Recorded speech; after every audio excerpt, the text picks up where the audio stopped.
dándole desenlace, ¿verdad?, a estas predicaciones, con Isaías 53, en donde usted y yo, ¿verdad?, nos vamos a reflejar, y esperemos, ¿verdad?, que el Señor nos hable de una manera muy, pero muy especial, como lo sabe hacer, ¿no? Vamos a abrir nuestros corazones, porque hemos compartido muchas victorias. ¿En cuántas de ellas usted y yo nos reflejamos, hermanos? De tantas y tantas victorias que el Señor nos mostró en el Antiguo Testamento. Porque hubo muchas, hermanos. Hubo muchas victorias, ¿no? Si se acuerdan, ¿verdad?, cuando hablamos de David y Goliat, yo no sé cuántos se reflejaron. Cuando hablamos del muro de Jericó, ¿se acuerdan? Cuando hablamos de la venganza de Sansón, también hablamos del cruce del Mar Rojo, hablamos de Gedeón, cuando enfrentó a los madianitas, hablamos de la destrucción de Tiro, hablamos del malvado Amán, ¿se acuerdan? También hablamos de Josafat cuando enfrentó a Moab y a Amón. Hablamos de, ¿verdad?, de los judíos puestos a pruebas. ¿Cuántos se acuerdan del libro de Esther? Yo también hablaba, ¿verdad?, del arca de Dios frente al Dagón. Hablé también de la muerte de Abimelech, la promesa de Jefté. Yo sé que a muchos les tocó esa predicación de la promesa de Jefté. Josué derrota a los 5 reyes. Elías derrota cuando enfrentó al rey Ocosías. La inconformidad de un pueblo codicioso. La inconformidad de Coret. ¿Se acuerdan? ¿En cuántos de ellos nos hemos reflejado, hermanos? Porque para eso es la palabra de Dios. Para que usted y yo nos reflejemos, para que usted y yo reflexionemos, para que seamos consolados. Claro que somos exhortados, pero somos consolados y también somos edificados, llamados. Y hoy vamos a cerrar, ¿verdad?, con ese broche de oro, porque ¿qué victoria más grande puede existir que la de Cristo Jesús en la cruz, mis amados hermanos? ¿Sí sabían que también eso fue una victoria? ¿Algo más grande? Yo les aseguro que no, hermanos. Vamos a leer, ¿qué les parece? Vamos a pedirle a Dios que me dé la gracia para que usted y yo salgamos bendecidos. Y este tema, ¿verdad?, se pueda entregar con toda responsabilidad, porque es palabra de Dios, ¿verdad? Yo cuando le enseño a las personas cómo bosquejar, cómo realizar una predicación, una enseñanza, yo siempre les digo exacta y específicamente lo que la Biblia dice. Así dice el Señor, no así dice el predicador, o así piensa el predicador. No, así dice el Señor. Y eso es lo que dice el Señor, ¿no? Eso es lo que tenemos que predicar. Por eso siempre nos tenemos que parar, ¿verdad?, ante la audiencia con temor y temblor. Ese temor reverente, ¿no?, ante Dios, no un susto, porque estamos limpios delante de Dios. 53, del 3 al 5, por favor. Despreciado y desechado entre los hombres, varón de dolores, experimentado en quebranto, y como que escondimos de él el rostro, fue menospreciado y no lo estimamos. Ciertamente llevó él nuestras enfermedades, sufrió nuestros dolores, y nosotros le tuvimos por azotado, por herido de Dios y abatido. Mas él herido fue por nuestras rebeliones, molido por nuestros pecados. El castigo de nuestra paz fue sobre él, y por su llaga fuimos nosotros curados. Estas palabras de Isaías, mis amados, fueron pronunciadas, ¿verdad?, según los entendidos en las Escrituras, alrededor de 700 años antes de Cristo. Las palabras del profeta Isaías, ¿verdad?, han sido tan pero tan exactas que, como toda palabra de Dios, como toda profecía bíblica, fielmente tuvo su cumplimiento. Así como muchas otras profecías, ¿no? Recuerden muy bien que el profeta del Antiguo Testamento es la persona declarando los mismos pensamientos y la misma voz de Dios, mi amado hermano. Por eso se debe de cumplir. Dice la palabra del Señor, ¿verdad?, que todo, absolutamente todo, se fue cumpliendo fielmente, como lo dice la Escritura, de que iba a venir un Mesías, hermano, iba a venir un ungido, iba a venir el enviado, iba a venir el mismo Dios encarnado, como lo explica San Pablo a Timoteo, 1 de Timoteo 3, versículo 16, o 16, perdón. Dice, la Biblia dice, indiscutiblemente, así dice la Escritura, ¿verdad? Dios, dice, fue manifestado en carne, visto de los ángeles, ¿no?, recibido en gloria. Ahí lo tiene usted en su Biblia, ¿sí o no, hermano? Entonces, No hay manera de dudar cuando uno mira tantos y tantos eventos, ¿verdad?, que se cumplen de una manera tan espectacular, ¿verdad?, y fiel, que dices tú, ¿de dónde habrá otro libro pero tan exacto como es la palabra del Señor? Ahora, ¿cuál es la manera bíblica de comprobar que el profeta o un profeta de Dios está hablando divinamente, inspirado por él, hermano? ¿Cuál es la manera, hermanos? Se debe de cumplir fielmente. Si un profeta viene por ahí, dice la Escritura, hablando de lo suyo, hablando de lo que piensa, de lo que siente, si ese profeta habló y no se cumple, habló de su presunción, dice el Antiguo Testamento. A ese no le creas. ¿Sí o no, hermano? Pero hay una manera bíblica de vamos a decirlo, de comprobar lo que Dios dice en su palabra. Y se debe de cumplir. Cristo Jesús mismo lo dijo, que ni una coma, ni una tilde tiene que cumplirse, es necesario que se cumpla. ¿Sabían que no hay otro libro tan exacto como la Biblia, en el cual se mencionan muchísimos eventos que se han cumplido con toda precisión? En todo el periodo que llevamos, según los entendidos, dice que hasta ahorita llevamos aproximadamente 6,000 años de vida, ¿verdad?, en lo que la raza humana, ¿verdad?, ha experimentado tantos y tantos eventos que bíblicamente se dijeron hace 6,000 años, 5,000 años, 4,000 años. Isaías hace 700 años habló, imagínense. Y absolutamente todo evento ha tenido fielmente cumplimiento, hermanos. La palabra de Dios siempre se cumple. ¿Cuántos estamos de acuerdo con ello, hermanos? ¿Sí o no? ¿Verdad que sí? Entonces, algunos, lógicamente, hay otros eventos que se deben de cumplir. Los vamos a ir esperando pacientemente, ¿no? Lo que Isaías habló, inspirado por el Espíritu Santo, ¿verdad?, fue una revelación de parte del corazón de Dios, ¿verdad? Y esa es la manera que la raza humana, ¿verdad?, debemos de tener pruebas para comprobar que la victoria más grande es precisamente de la que nos narra el profeta, hermanos. No hay otra victoria más grande, ¿no? ¿Sí sabían que ninguna otra victoria tiene ni tendrá impacto o mayor vigencia o mayor importancia como la que tuvo Cristo Jesús, mis amados? No hay otra, hermanos. De tantos y tantas victorias que se han hablado, ¿no? La victoria que Cristo Jesús desarrolló o efectuó en la cruz, hermanos, tiene aproximadamente 2,000 años y tiene exactamente la misma vigencia, el mismo impacto. ¿Por qué se lo estoy diciendo, hermanos? Porque es la única victoria que impacta vidas, hermanos. Es la única victoria que restaura corazones. Es la única victoria que transforma el ser humano. Es la única victoria que provee salvación, por cierto. Y esa victoria, pasan los años, y entre más pasan los años, parece que pasó hace un ratito, hermanos. Porque es la única victoria que cambia vidas, hermanos. ¿Ustedes por qué creen? Miren, yo les hago una pregunta. ¿A cuánto les gusta el deporte? A todos. Me van a saltar los del Barcelona y los del América luego, ¿eh? Que son los que más contendemos. Hermano, ponte en tu mente la victoria que tú quieras. Sí, yo me acuerdo, aquí los de Barcelona, cuando el Barcelona le metió 7-0 al Real Madrid. Estoy inventando, porque it's not gonna happen, decimos en mi pueblo. Yo me acuerdo, ¿verdad?, cuando el Barcelona 7-0. Hermanos, usted y yo somos testigos de leyendas del fútbol. Vamos a hablar de leyendas del boxeo mexicano. Julio César Chávez, Salvador Sánchez, una persona que estando en su pleno apogeo murió accidentalmente, hermanos, con todo y su fama. Si hablamos del béisbol, Fernando Valenzuela, tremendas victorias, ¿sí o no, hermanos? Si hablamos del básquetbol de todos los tiempos, Michael Jordan, ¿sí o no, hermanos? Hermanos, ellos tienen un lugar en el salón, esas victorias como ellos tienen un lugar, memorialmente hablando, en el salón de la fama, pero no delante de Dios. Además, sus victorias no cambiaron a nadie. Yo les hago una pregunta: ¿a quiénes les ha cambiado el corazón mirar que el Barcelona le metió 7-0 al Real Madrid? A nadie, hermanos.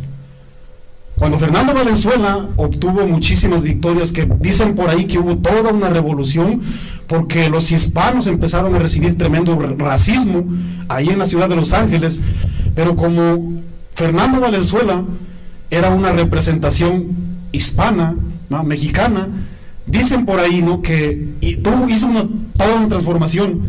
Pero mis amados hermanos, sus victorias ahí quedaron. No le cambiaron el corazón a nadie, yo se los aseguro. No transformaron la mente de nadie, hermanos. Tienen un impacto en el área emocional, por supuesto que sí, pero no cambian vidas, hermanos. ¿O a cuánto les ha cambiado respetar a su esposo una victoria de un deportista? Hermanos, ¿a cuánto les ha cambiado su vida mirar una victoria de ese tipo? ¿Cuántos ya respetan a sus hijos por esas victorias? No la existe, hermanos. No la hay ni la habrá. ¿A cuánto les cambió su vida mirar que México le ganó a Alemania en un mundial? Dígamelo, por favor. ¿Qué tanto impactó tu vida, hermano? Por más que gritaste.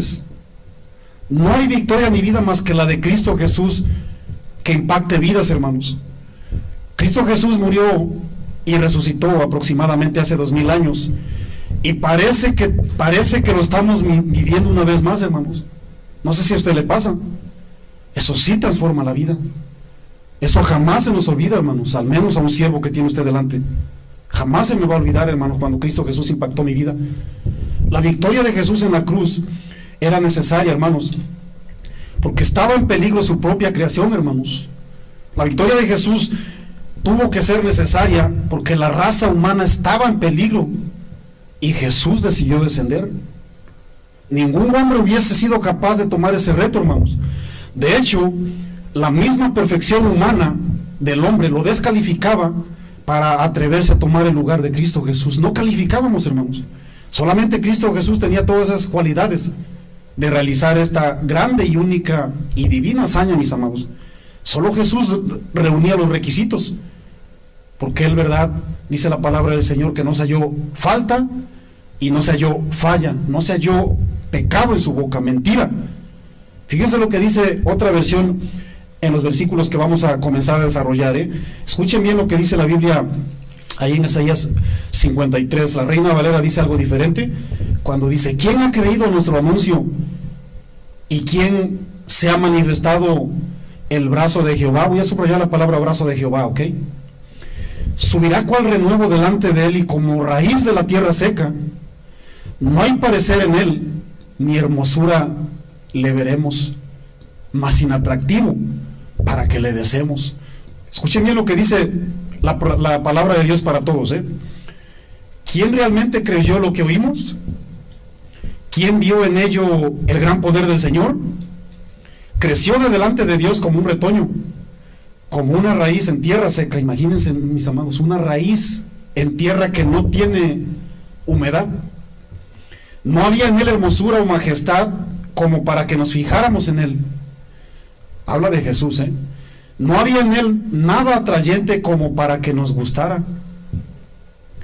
Mientras los reyes de la época de Isaías permanecían sordos y silenciosos ante esa tremenda victoria, el profeta vuelve a tratar de llamar la atención del pueblo escogido de Dios, proclamando estas preciosas palabras y poderosas, hermanos.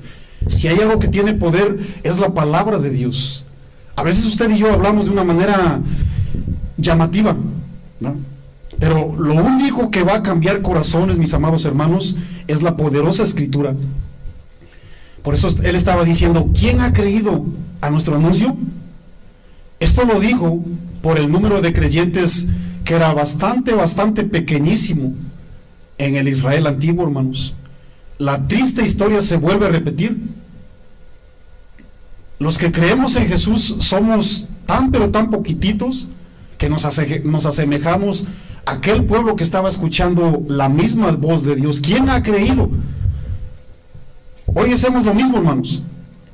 Los que creemos en un genuino arrepentimiento, los que creemos en seguir a Dios y obedecerle en todo, siguen estando escasos, hermanos. Tal parece, ¿verdad?, que el cristianismo genuino está en peligro de extinción. ¿A poco no lo ve así usted, hermano? San Pablo, que fue una persona comprometida para entregar siempre todo el consejo de Dios, él estaba enseñando y le estaba exhortando al pueblo de Roma, ahí en Romanos 10, ahí en el versículo 16, y tomó exactamente el mismo principio que Isaías tomó para proclamarle al pueblo lo que tenían que hacer. Él le dijo ahí en Romanos 10:16, San Pablo les dijo: mas no todos obedecieron al Evangelio. Estaba ministrando al pueblo gentil, un pueblo que no pertenecía al pueblo de Israel. Pero la gracia de Dios se manifiesta y Dios le dice: Yo llamé a un pueblo que no me conocía. Yo llamé a un pueblo que no tuvo la ley ahí en el Sinaí. Yo llamé a un pueblo tan pero tan contrario. Y a ese pueblo tengo que traer a mis pies para que ustedes que tienen el cargo de manifestar mi gloria, despierten. Los estaba tratando de despertar, les estaba produciendo celos, mis amados hermanos. ¿Cuántos aman a Dios? ¿A poco no les produce el celo santo mirar que muchos lo han dejado de amar, o que muchos lo medio aman? ¿No les produce celo eso, hermanos?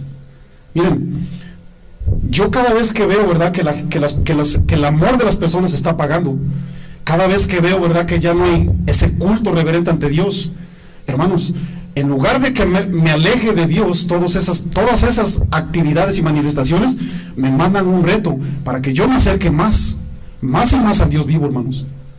Esa es la actitud que usted que debe tener, hermano. Usted no se puede alejar porque la gente decidió alejarse. ¿Qué podemos hacer separados de Él? Dice San Juan 15, y lo tomábamos hace ratito. Nada, hermanos. Simplemente esfuerzos humanos. San Pablo le dice, mas no todos obedecieron al Evangelio, pues Isaías dice, Señor, ¿quién ha creído a nuestro anuncio? Él les estaba recordando las palabras que el profeta mencionó, exhortando al pueblo hebreo, hermanos, un pueblo que tuvo que ser provocado a celos, como se lo dije yo anteriormente, para que los gentiles, ¿verdad?, se tornaran al mismo Dios vivo. Dice la palabra del Señor, un pueblo que no conocía vino a doblegarse delante de ti. Y a ese pueblo, lea todo, por favor, le dejo Romanos 10 de tarea, ahí en el último versículo, a un pueblo que todo el tiempo le estuvo levantando las manos, ni siquiera volteó a verme. El apóstol Juan hace la misma mención, hermanos. ¿Cuántos saben que un apóstol verdadero de Cristo Jesús siempre habla la palabra profética? Él lo dijo ahí en San Juan 12, en el versículo 37 y 38, cuando Cristo Jesús estaba haciendo maravillas en medio del pueblo, al mismo pueblo judío le estaba dando otra vez una vez más, dando a entender, ¿verdad?, que se tenían que tornar a Él. Y San Juan lo dijo así, pero a pesar de que había hecho tantas señales delante de ellos, delante de los judíos, porque a los suyos vino y los suyos le dijeron, no me interesas, no creían en Él, para que se cumpliese la palabra del profeta Isaías que dijo, Señor, ¿quién ha creído a nuestro anuncio? ¿Y a quién se le ha revelado el brazo del Señor? Si sabían, hermanos, que a Dios le ha placido revelar su poder de una manera tan pero tan diferente como la espera del ser humano. Las expectativas del ser humano son siempre muy pero muy imaginativas, hermanos. Toda expectativa del ser humano viene súper cargada de ficción, así como una película de Hollywood, siempre buscando métodos para llamar la atención, hermanos. Sin embargo, el Señor no llevó a cabo el plan de salvación como a la gente le gusta. El Señor no llevó su plan de salvación como la gente suponía o como la gente esperaba, hermanos. Él no ejecutó su plan de salvación trayendo ejércitos, hermanos, utilizando el poder político, diplomacia de alto nivel, manifestaciones en las calles, huelgas de trabajo, cierre de negocios, amenazas, juegos pirotécnicos, cohetes, relámpagos, fuego del cielo. Ese es un plan muy atractivo para el ser humano. A Dios no le plació traer algo atractivo de ese tipo, hermanos. Jesús vino a revelar y vino a regalar la salvación. Él no vino a ofrecer ningún producto llamativo, como muchos lo están convirtiendo hoy día, hermanos. ¿Por qué creen que las iglesias crecen en números, crecen y crecen? Son megas iglesias. Pero ¿usted por qué cree que la iglesia ya no se parece a Cristo Jesús hoy día, hermanos? ¿Usted por qué cree, hermano? Porque la iglesia espera algo llamativo, la iglesia espera un producto. ¿Quién ha creído al Señor? Dice la palabra del Señor. La gente que no se quiere arrepentir nos sigue cuestionando. ¿Qué le ves a Cristo Jesús? ¿Qué le ves a la iglesia de Jesús? ¿Qué te puede ofrecer un hombre que murió colgado en una cruz? ¿Qué futuro tienes con un hombre que murió hace 2000 años? Un hombre que dice que perdona pecados. ¿Qué futuro tienes con él? Un hombre que dijo que Él es la vida y la resurrección. Un hombre que dice que me arrepienta de mis pecados porque hay un cielo y un infierno. Eso no atrae, hermanos. Eso no es nada atractivo. en un hombre que dijo: en la casa de mi padre muchas moradas hay. Eso no atrae, hermanos. La gente inconscientemente, ¿verdad?, a partir de ese momento empiezan a luchar. Ahí se origina, ¿verdad?, una lucha contra Jesús, la cual es promovida por Satanás, hermanos. Dice la palabra del Señor, ahí en 1 Corintios 1, en el verso 18, dice: porque la palabra de la cruz es locura a los que se pierden, pero a los que se salvan, esto es, a nosotros, esto es poder de Dios. ¿Qué dice la palabra que no cree en Jesús, hermano? ¿Qué dice la palabra en base a los que no creen en Cristo Jesús? Déjeme leerle una versión diferente. El mensaje de la cruz es una ridiculez para los que van rumbo a la destrucción. Eso se la pasan cuestionando todo el tiempo a ti como iglesia y a mí. Pero nosotros que vamos en camino a la salvación, dice la Nueva Traducción Viviente, sabemos que es el mismo poder de Dios. Si sabían que la palabra o la frase que dice ahí en Isaías 53, en la segunda parte, cuando dice sobre quién se ha manifestado el brazo de Jehová, si sabían que el brazo de Jehová es la misma vida de Cristo Jesús. Jesús es el poderoso brazo de Dios, hermanos, que jamás se ha cortado, siempre será suficiente. Jesús es el brazo poderoso de Dios, y el Evangelio es su poderoso mensaje, el cual transforma corazones, hermanos. Así como Isaías, así como San Pablo y así como San Juan, inspirados por el Espíritu, expresaban con tristeza la cantidad de personas, ¿verdad?, que voluntariamente rechazaron el mensaje, ¿verdad? Al rechazar el mensaje, mis amados hermanos, también rechazamos al mensajero. Hacemos dos cosas, hermanos. Cristo Jesús lo dijo ahí en Lucas 10:16: el que a mí me oye, el que a vosotros oye, a mí me oye. El que a mí me desecha, el que a vosotros desecha, a mí me desecha. Y el que a mí me desecha, desecha al que me envió. Y estas palabras entristecen, hermanos. Estas palabras producen tristeza, pero no nos deben sorprender, ni menos deben de producir desánimo, hermanos. ¿Por qué les digo eso? Usted y yo tenemos una batalla todos los días. Todos los días, sin excepción, el cristiano tiene una batalla. Y sí me preocuparía si usted ya no lucha. Hubo una vez alguien que me llamó y me dijo: oye, mira, pastor, no, usted no se espante. Mira, pastor, ¿sabes qué? Sinceramente, esta semana fue una de las semanas que más lucha he tenido. Y estoy bien preocupado. Le digo: mira, yo más bien estoy a gusto. ¿Cómo que te da gusto que tengo luchas? Sí, eso significa que si eres nacido de Dios y estás nadando y estás remando contra la corriente, y que le da risa. O sea, se llenó de gozo lo que yo le dije. Sí, porque eso es lo que dice la Biblia, que todos los días tenemos una lucha contra carne y contra sangre. Y eso le llenó su corazón, porque fue palabra de Dios la que yo le di. Oh, sí, ¿verdad? Sí, claro. Cristo Jesús, mis amados, ganó prácticamente en un ambiente completamente contrario. Pongan su mirada, por favor, en el versículo 3 para que usted escuche lo que dice la Escritura. Dice: despreciado, desechado entre los hombres, mis amados. ¿Estamos ahí? La palabra despreciado, según el griego, el hebreo basá, significa tener en poca estima, menospreciado, de poco valor, atribuirle menos importancia de la que realmente tiene, hermanos. Desechado significa que lo reemplazaron. Yo no sé si usted alcanza a notar que en medio de las circunstancias tan difíciles en las que Jesús se encontraba, tuvo el valor y la fortaleza de luchar, mis amados. Y no solamente luchó, se perseveró y ganó, hermanos. No era fácil. Era una situación contraria. Lo tenían en poco, lo rebajaron, hablaban bien mal de él, hermanos. Pero eso jamás fue una barrera o una excusa para que él renunciara. Pacientemente perseveró, hermanos. Pacientemente.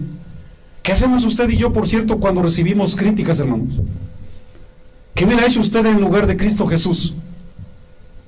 Cuando nos desprecian, cuando nos agreden, cuando nos ofenden, cuando nos faltan al respeto, cuando nos dolemos. ¿Qué hacemos, hermano? ¿Qué hacemos usted y yo? ¿Nos ofendemos? ¿Nos amargamos? ¿Buscamos consuelo en un ser humano? ¿Qué hacemos usted y yo, mi amado hermano? Jesús nos dejó su claro ejemplo para que sigamos sus pisadas. ¿Sí o no, hermano? La lucha espiritual no es fácil. Si alguien dice por ahí, el cristianismo es bonito y el cristianismo es fácil, no necesariamente, hermanos, no siempre. Es bonito porque usted y yo miramos con los ojos de la fe lo eterno. Y sabemos que, como lo entonamos hace ratito, según 2 Corintios, aunque estamos atribulados, pero no estamos desamparados. Estamos en apuros, mas no estamos angustiados. Bueno, aunque hay gente que sí se angustia, ¿no? Cuando les llega un apuro. ¿Saben por qué, hermano? Porque se te olvida lo que dice la palabra del Señor ahí en el Salmos. Echa tus cargas sobre el pastor, así dice. Echa la carga sobre un diácono, así dice. Echa las cargas sobre quién, mi amado hermano, y él te sustentará. Y él te sustentará. San Pablo, mis amados, un ser humano igual que usted y que yo, él siguió el ejemplo. Él siguió el ejemplo y dice la palabra del Señor que peleó la buena batalla. He peleado la buena batalla, 2 Timoteo 4, del versículo 7 al 8. He acabado la buena carrera, he guardado la fe. Por lo demás, me está guardada la corona de justicia, la cual me dará el Señor, juez justo, en aquel día. Y no solo a mí, sino también a todos los que aman su venida. ¿Cuántos aman su venida, hermanos? ¿Cuántos la aman? ¿De verdad, decimos en Puerto Rico? Esas fueron las palabras de un hombre que fue blasfemo y perseguidor de la iglesia, hermanos. Yo les decía hace ratito, solamente la victoria de Cristo Jesús transforma vidas, hermanos, impacta vidas. A Pablo no lo transformó, muy probable, mirar que un hombre luchara ahí en los estadios romanos. No creo que lo haya cambiado si un hombre le ganó a un leopardo. Si sabían, ¿verdad?, que los hombres luchaban contra las bestias.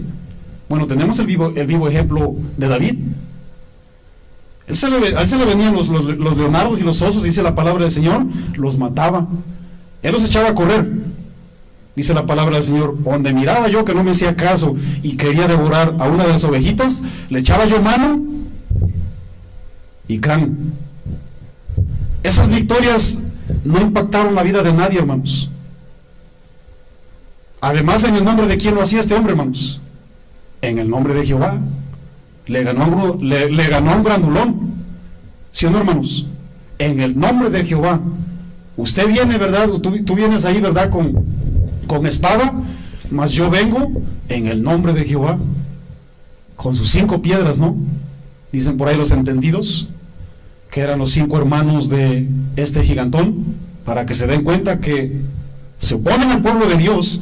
El pueblo de Dios le da crán a todo el que se ponga enfrente, hermanos. ¿Qué hacemos usted y yo cuando se nos viene la situación encima? Para Cristo Jesús no fue fácil. Bienaventurados sois cuando por mi causa os vituperen y os persigan. ¿Cuántos toman la bienaventuranza, hermanos? Y digan toda clase de mal contra vosotros, mintiendo. Alegraos y gozaos, porque vuestro galardón es grande en los cielos. Porque así persiguieron a los profetas que fueron antes de vosotros. Así persiguieron a Isaías, hermanos. ¿Cuántos hemos leído el libro el escritor de los Hebreos? Hay en Hebreos, en el capítulo 11, los héroes de la fe. ¿Cuántos hemos leído en el versículo 37? Que muchos anduvieron de aquí para allá, anduvieron en cuevas, anduvieron en necesidad, cubriéndose con pieles de cabra. Fíjense, hermanos, usted y yo tenemos como 5 chamarras ahí en el armario, en el closet. Las mujeres, hermanos, tienen como 50,000 pares de zapatos y todavía están en la grande tribulación. Se sienten que no les alcanzó y volteamos a ver. Yo miro la gloria de Dios en mi cuarto, hermanos. Solamente con voltear, hermanos, yo miro la gloria de Dios ahí, ¿verdad? En la canasta, hermanos.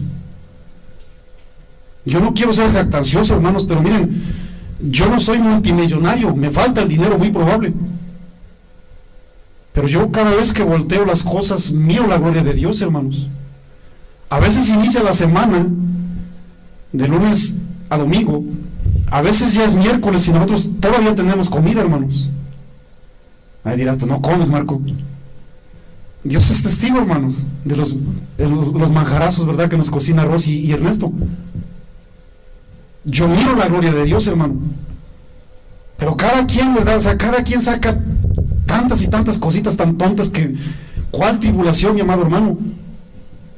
De hecho, a veces porque somos malos administradores, empieza domingo y miércoles y no tienes nada. ¿Dónde estás, Dios?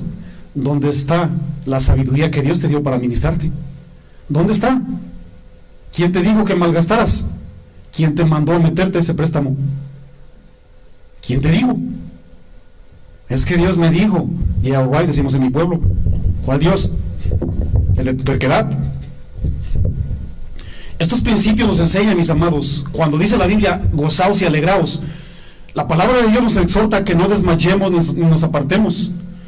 Y estos principios que estamos leyendo, cuando dice despreciado y desechado, yo por lo menos alcanzo, ¿verdad?, a extraerles dos cosas. Número uno, nos enseña que para cumplir propósitos divinos es necesario sufrir. Número dos, también nos muestra que Jesús jamás se alimentó de lo que la gente decía, hermanos. Jamás se alimentó de lo que la gente pensaba. Él no se alimentó de los rechazos, ni tampoco se alimentó de los desprecios, hermanos. Él siempre se fortalecía en el Padre. Dice la palabra del Señor que tomaba su tiempo, iba a orar. Y él oraba, hermanos. Padre, estás mirando lo que está sucediendo. Yo lo pongo a ti porque tú eres el juez justo. Yo encomiendo la causa al juez justo, porque tú juzgas rectamente, ¿sí o no, hermanos? Usted y yo muchas veces nos apoyamos en la situación. ¿En qué estamos siendo apoyados usted y yo, hermanos? ¿En la palabra de Dios? ¿En la situación? ¿En las circunstancias? Déjame y te digo que las circunstancias no alimentan. La situación no alimenta, hermanos. Más bien eso te va a debilitar. Usted y yo fuimos llamados a perseverar y a permanecer aún en medio de las tormentas. ¿Sí o no, hermanos? ¿Poco no? Si en algo perseveró Cristo Jesús cuando preparó a sus discípulos, fue precisamente en su carácter, hermanos. Él constantemente les mandaba pruebas, ¿sí o no? ¿Cuántos se acuerdan, verdad, cuando Cristo Jesús alimentó a más de 5,000 personas? Dice la Biblia, hombres. Cuentan niños, cuentan esposas, dicen los entendidos que muy probable 15,000 o más. Y más si era mexicano, ¿va? Como 100,000, ¿no? ¿Cuántos hijos? Cristo Jesús les mandó un reto. ¿Qué haremos? Pues dice Felipe por ahí, pues bueno, Señor, pues ni 200 denarios, ni 200 sueldos diarios alcanzarían para darle aquí una migaja a cada uno de los que tenemos. Y él lo estaba probando para ver qué reaccionaba. Él sabía lo que iba a hacer, dice la Biblia. ¿Sí o no, mi amado hermano? Cristo Jesús nos está preparando. La victoria fue difícil. Si usted y yo estamos caminando desde el cielo, que no nos sorprenda la prueba que ha de venir. Es necesario que a través de muchas tribulaciones entremos al reino de Dios. Cristo Jesús venía a cumplir la encomienda más grande de todos los tiempos. ¿Le iba a ser fácil? Por supuesto que no. Usted y yo lo estamos leyendo, hermanos. Dice la palabra del Señor, si al padre de familia le llamaron Belcebú, Dios de las moscas, Dios pestilente, con mayor razón a los de su casa. ¿Cuántos pertenecen a la casa de Dios, por cierto? ¿Usted? Mateo 10:25, 53, 4 y 5, por favor, de Isaías. ¿Alguien me puede alcanzar un agua, por favor? Gracias. Isaías 53, 4 y 5. Yo les voy a leer la Reina Valera. Ciertamente llevó él, dice él, nuestras enfermedades. Sigue hablando de Cristo Jesús, hermanos. Él sufrió nuestros dolores y nosotros le tuvimos por azotado, gracias, por herido de Dios y abatido. Sigo leyendo. Mas él herido fue por nuestras rebeliones, molido por nuestros pecados. El castigo de nuestra paz fue sobre él, y por su llaga, dice la palabra del Señor, fuimos nosotros curados. Todos nosotros nos descarriamos como ovejas, cada cual se apartó por su camino, mas Jehová cargó en él el pecado de todos. ¿Quiénes, mis amados? Y ahí estábamos usted y yo también. Todavía ni nacíamos y ya el Señor estaba manifestando. Ya el Señor nos estaba perdonando en Cristo. Imagínense, mis amados hermanos. Un comentarista bíblico, un entendido de las Escrituras, dijo, verdad, y estoy de acuerdo con él, que en estos 3 versículos está claramente revelada la misma esencia del plan de redención divino, hermanos. Sobre estos 3 versículos descansa la totalidad del Evangelio en el Nuevo Testamento y en todos los tiempos, y por eso se considera la victoria más grande de todos los tiempos, hermanos. Si hay algo más grande y algo más importante para Dios en todo este contexto bíblico profético, es la salvación eterna para la humanidad, hermanos. Todo lo que tenga que ver con la iglesia desemboca en la salvación eterna, hermanos. No hay más. Usted y yo hacemos el evangelio dificilísimo. ¿A poco no le da tristeza que a veces usted y yo nos complicamos el evangelio, hermanos? Cuando es tan pero tan sencillo llevarlo, a desembocarlo en donde Cristo Jesús quiere que lo llevemos, hermanos. La salvación eterna. Si hay algo más grande e importante para Dios, es que usted y yo tengamos vida eterna, que la gente se salve, hermanos. ¿Sí o no? El lema de un cristiano, de hecho, debe ser ese: vida eterna. Vida eterna, que no se nos olvide, hermanos. Voy a leerles los mismos versículos bíblicos del 3 al 5, pero en otra versión, Escuchen bien, hermanos. Yo sé que se va a reflejar, Escuche bien. Dice la palabra del Señor: fue despreciado y rechazado, hombre de dolores, conocedor del dolor más profundo. Porque vemos gente aquí, ¿verdad? Que, no, Marcos, si tú estuvieras experimentando lo que yo, bueno, a lo mejor yo no, hermano, pero con Cristo Jesús no te comparas. Hombre de dolores, conocedor del dolor más profundo. Nosotros le dimos la espalda y desviamos la mirada. Fue despreciado y no nos importó. ¿Verdad que a usted sí le importa cuando lo desprecian? Sin embargo, fueron nuestras debilidades las que Él cargó, fueron nuestros dolores los que lo agobiaron. Escucha bien, y pensamos que sus dificultades eran un castigo de Dios, un castigo por sus propios pecados. Pero Él fue traspasado, parece que le picaron con la lanza, la costilla, de lado a lado, pero Él fue traspasado por nuestras rebeliones y aplastado por nuestros pecados.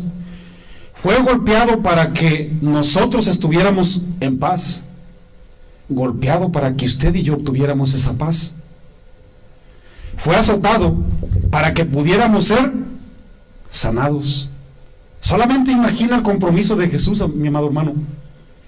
Obtener una victoria recibiendo tantos y tantos maltratos a causa de usted y de mí.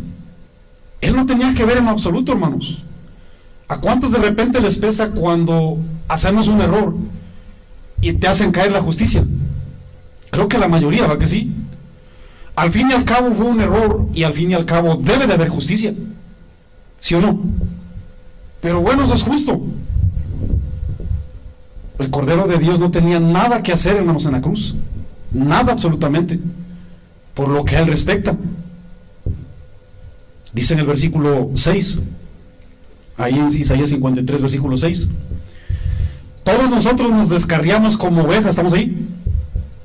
Todos nosotros, dice la Biblia, nos descarriamos como ovejas. Cada cual se apartó por su camino, dice, mas Jehová cargó en él el pecado de todos nosotros. Angustiado él y afligido, no abrió su boca. Como cordero fue llevado al matadero. Fíjense cómo estaba guerreando el Señor, hermanos. Y como oveja delante de sus trasquiladores, enmudeció y no abrió su boca. Vaya que usted y yo sí la abrimos, hermano. A veces ni chiste tiene lo que hacemos. Por cárcel y por juicio fue quitado. Y su generación, ¿quién la contará? Porque fue cortado de la tierra de los vivientes, y por la rebelión de mi pueblo fue herido. Y se dispuso con los impíos su sepultura, ¿estamos ahí?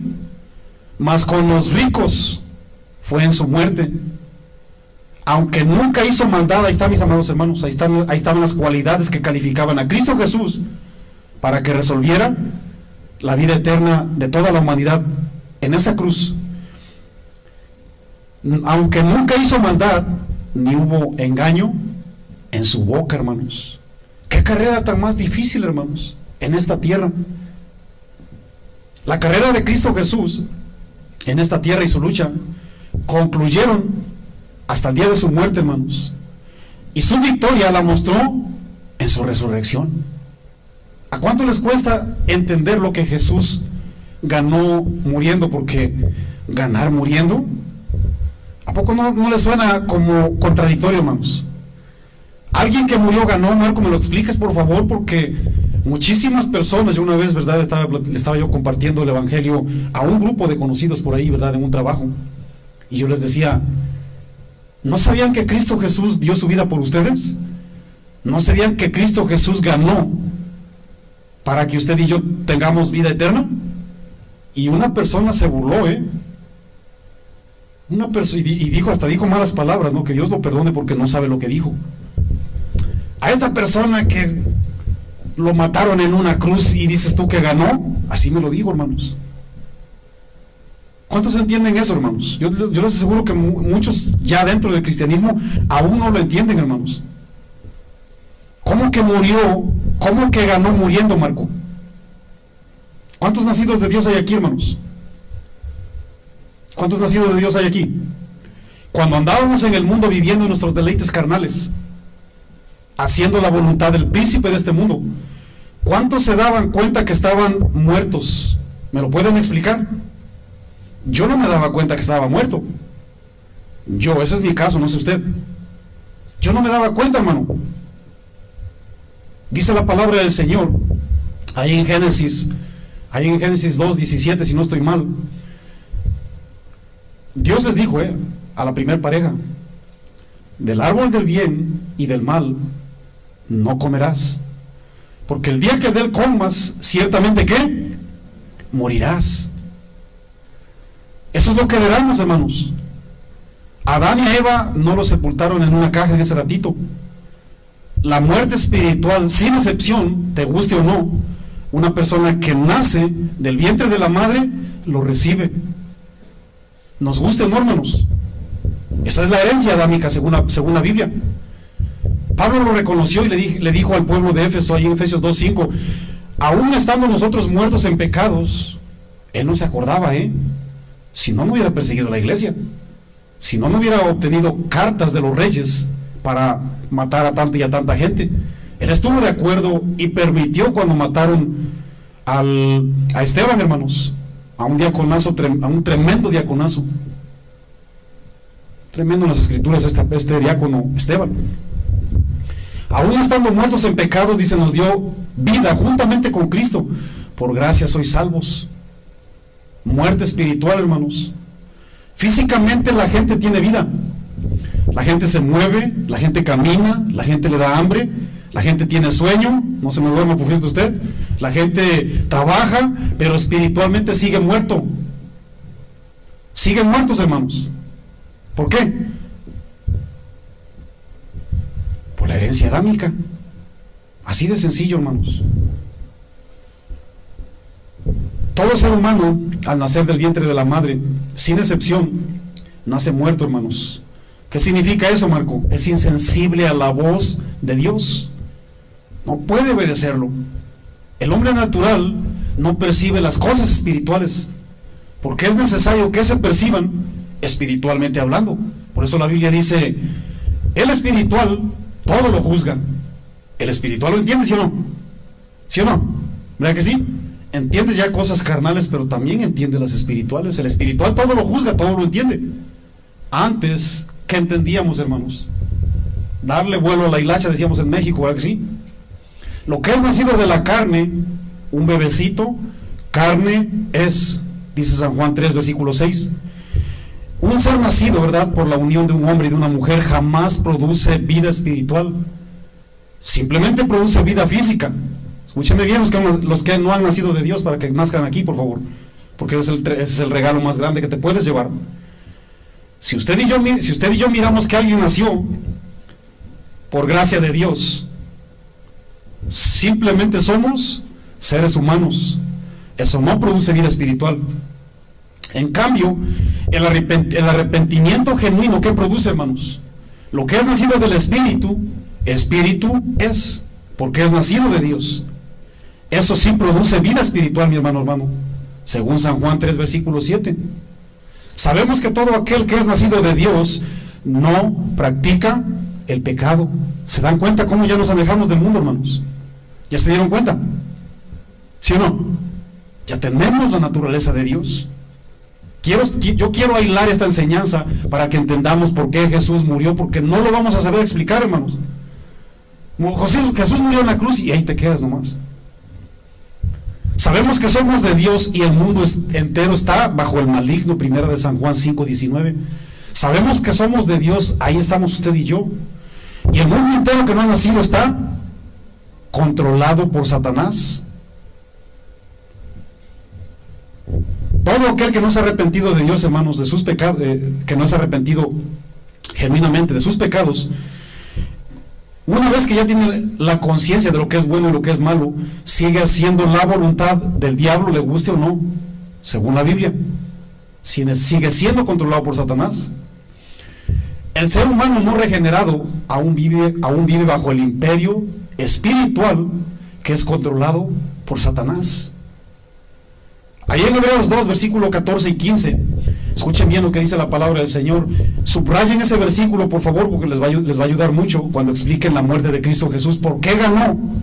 Hebreos 2, versículo 14 y 15, subrayenlo para evangelizar. Dice la palabra del Señor: así que por cuanto los hijos participaron de carne y sangre, Él también participó de lo mismo.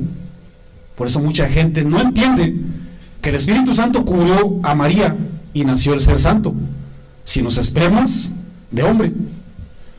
Por cuanto los hijos participaron de carne y sangre, un ser humano así como usted y yo, Él también participó de lo mismo para destruir por medio de la muerte al que tenía el imperio de la muerte, eso es, al diablo.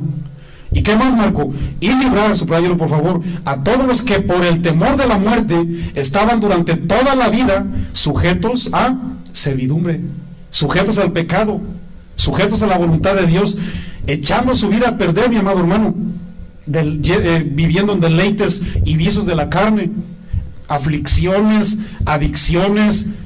La gente se prostituía, mucha gente andaba en brujerías, adorando a la popular Santa Muerte. Mucha gente, ¿verdad?, andaba en la lectura de las cartas, andaban buscando la prosperidad y la buena suerte con brujos. Mucha gente andaba frotándole la panza al Buda. Muchas personas, ¿verdad?, se iban de rodillas caminando a la Catedral de México, a la villa, hacían una promesa, pero después de que salían de la villa, ¿a dónde se iban, hermanos? Hacían lo mismo que Pancho Villa, ¿sí o no? ¿Verdad que sí? ¿Por qué, hermanos? Están muertos. Siguen siendo esclavos, reos de Satanás.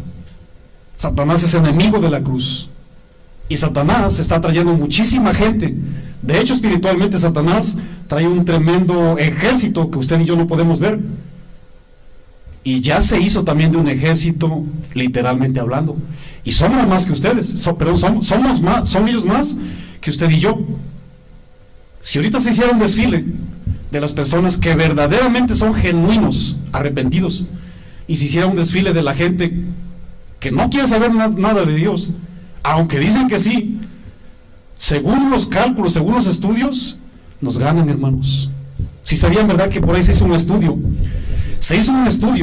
dentro de las iglesias, que la mayoría de personas, el 100%, vamos a decirlo, si hablamos del cristianismo genuino, dice la persona, dice esta encuesta, que por lo menos el 75% ya se apartó de Jesús. ¿Estará usted en la lista? Puede ser, hermano. Puede ser. Yo pensaba que me ibas a descifrar Apocalipsis hoy, Marco. Esto está más profundo que Apocalipsis, hermanos. Este es el sostén de la vida eterna, hermanos. Este es el sostén de la Biblia. Esto es lo más maravilloso, esto es lo más grande, hermanos. Sin este mensaje no hay nada que ofrecerle al mundo. Si este mensaje no nos sostiene, ya no hay más. Como el escritor de los Hebreos. Si alguien pecara deliberadamente, conociendo la verdad, ya no queda más sacrificio por los pecados, sino una horrenda expectación de fuego que ha de devorar al adversario. Que no se le olvide, hermanos, este es el tema central. Esta es la esencia de Jesús, mi amado hermano. Esta es la esencia del cristianismo. No se preocupe por la escatología o por los títulos que usted pueda obtener. Esto es lo esencial, mi amado hermano. Jesús físicamente tenía que morir para resucitar a los que espiritualmente estábamos muertos. La batalla era espiritual, hermanos. La victoria fue espiritual, por eso la gente no lo entiende y no lo va a entender. Haga su parte, predíquele, ese es su límite. Deje que el Espíritu Santo de Dios les dé la convicción. No se pelee. Es por eso que Jesús le fue necesario morir y resucitar, hermanos. La muerte espiritual ya no tiene poder sobre usted y sobre mí. Ahora somos obedientes, ahora somos perseverantes y estamos comprometidos, mis amados, consagrados a Dios, apartados del mal. ¿Sí o no, hermano? ¿Verdad que sí? San Juan 3, del 8 al 10, por favor. Primera de Juan 3, del 8 al 10. San Juan, cuando digo San Juan estoy diciendo las epístolas del mismo apóstol. San Juan 3, 8, 10 dice la palabra del Señor. Dice la Escritura lo siguiente: el que practica el pecado es del diablo, porque el diablo peca desde el principio. Para esto, escuchen bien, para esto apareció el Hijo de Dios, para deshacer las obras del diablo. Todo aquel que es nacido de Dios no practica el pecado, porque la simiente, el semen de Dios, espiritualmente hablando, que es su Santo Espíritu, porque la simiente de Dios permanece en él y no puede ser practicante. No se vaya a espantar ahí, se lo voy a traducir mejor. Porque es nacido de Dios, no puede pecar. En esto se manifiestan los hijos de Dios y los hijos del diablo. Se escucha bien feo, hermano, pero ahí está la Biblia. Todo aquel que no hace justicia y que no ama a su hermano, ¿qué dice de una manera tajante el apóstol San Juan, hermanos? No es de Dios. Yo solamente quiero que nos pongamos a meditar lo que predica Isaías, ahí en todo lo que es el capítulo 53. Solo quiero que nos pongamos a meditar para que cumplamos el propósito y esas palabras nos llenen nuestra alma, hermanos. Eso nos llena y siempre estemos dispuestos a compartir la maravillosa victoria más grande de todos los tiempos, y de esa manera permitir que no solamente tu alma sea beneficiada, sino muchas almas que nos escuchan, hermanos. Ese es el mensaje central del cristianismo, ¿verdad? Si usted y yo hacemos a un lado este mensaje de la muerte y de la resurrección, ya no hay nada, hermanos. Ya no hay nada. Hoy les traía yo preparados, ¿verdad?, a los servidores una clase que se las voy a dar para la próxima semana, si Dios nos permite, en la que es bien triste cómo las personas, ¿verdad?, nos enfocamos en cosas tan pero tan secundarias, que sí son importantes, pero son tan pero tan secundarias, y lo secundario lo ponemos como prioritario, hermanos. ¿Cuántas personas han conocido que llegan a los pies de Cristo Jesús, lo aman, lo adoran, hacen toda, ¿verdad? Vamos a decirlo, todo un suceso. Pero después de cierto tiempo, como que me pegaron una yunta en mi espalda, y el cristianismo parece que ahora va de reversa, hermanos. Nos enfocamos más en meterse, que no es malo, en una, ¿cómo se llaman esos lugares donde la gente se va a preparar para que seas ministro? Gracias.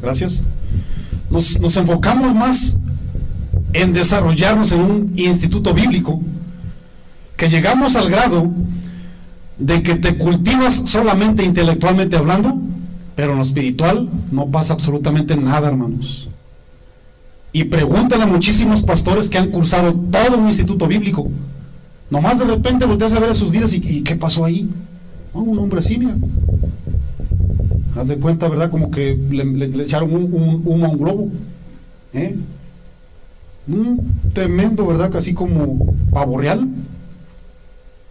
Lleno vamos a decirlo, lleno intelectualmente hablando. Mírale su vida, hermanos. Vacío espiritual. Vacío, mis amados.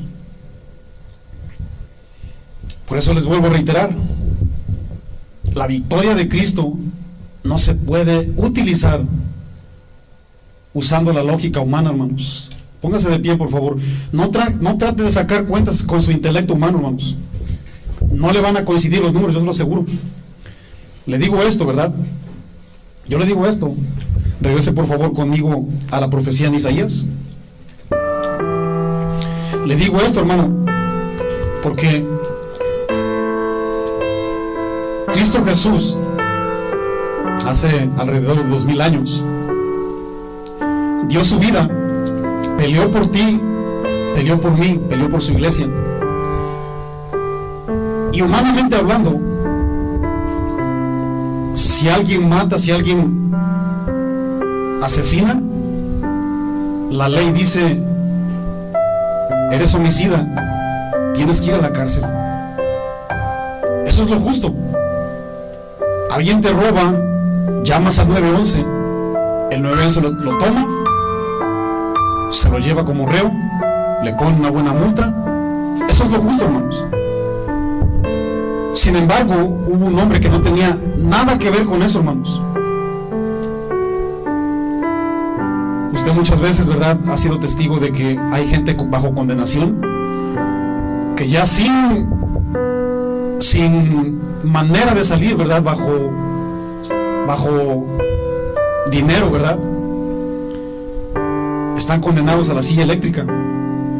Hay gente que está condenado a una inyección letal. Bueno, no pensó estas personas antes de hacer mucho. Ahí están, hermanos, esperando. Muchos ya fueron ejecutados, ¿verdad? Pero usted y yo, hermanos,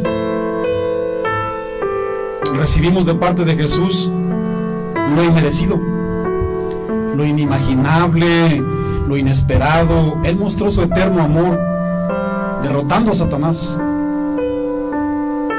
Y dice la Biblia, ¿verdad?, que un día bien cercano vamos a estar para toda una eternidad delante de Él.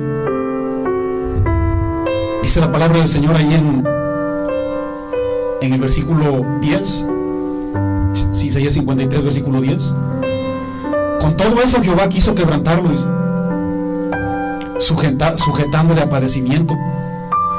Cuando haya puesto su vida en expiación por el pecado, verá linaje. Y aquí estamos usted y yo, hermanos. Vivirá por largos días, y la voluntad de Jehová será en su mano prosperada. Verá el fruto de la aflicción de su alma. Y aquí estamos usted y yo, hermanos. Y quedará satisfecho. Por su conocimiento justificará a mi siervo justo a muchos. A mí me hubiera gustado que dijera ahí a todos, porque ese es el corazón de Dios. Y llevará las iniquidades de ellos. Por tanto, yo le daré parte con los grandes, y con los fuertes repartirá despojos. Por cuanto derramó su vida hasta la muerte, mi amado hermano, y fue contado con los pecadores, habiendo él llevado el pecado de muchos y orado por los transgresores. Ponga su Biblia ahí abajo, hermano. Yo quiero que usted, ¿verdad?, desnude también su condición delante de Dios. Que le diga, Señor Padre, gracias Cristo Jesús. Ha sido tan, pero tan maravilloso, mi Dios, tan misericordioso, bueno, mi Dios. Nadie, absolutamente nadie se compara contigo, Cristo Jesús. Tú no tenías nada que venir, no tenías nada que hacer en esa cruz. Sin embargo, dice tu palabra que te fue necesario descender y tú anulaste el acta del decreto que nos era contraria.